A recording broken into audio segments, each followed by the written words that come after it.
I was trying to think the first time I went to the Orpheum. Oh, yeah.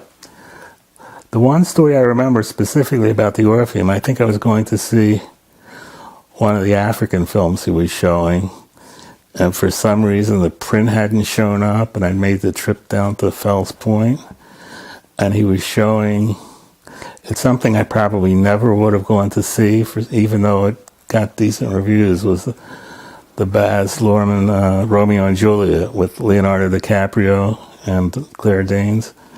And he had that sitting there, so he showed that instead, and I saw it, and I really liked it. It was a little strange hearing them speaking Shakespearean English in today's Los Angeles, but no, I sort of liked it.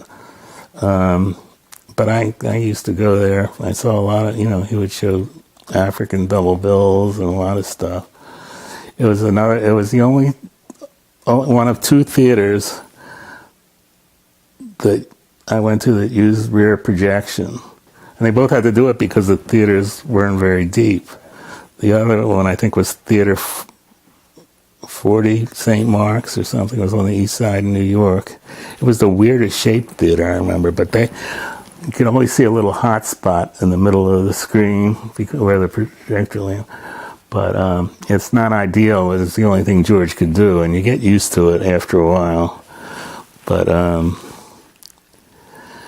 yeah, it was sad he couldn't keep it up going longer, but it was because nobody else was doing anything quite like that. I mean, you would see some of that stuff at the Charles and other places, but I don't remember if anybody.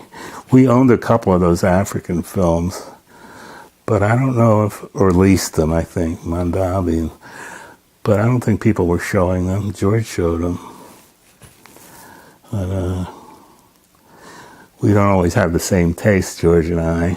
It's like, but I'm glad George is around.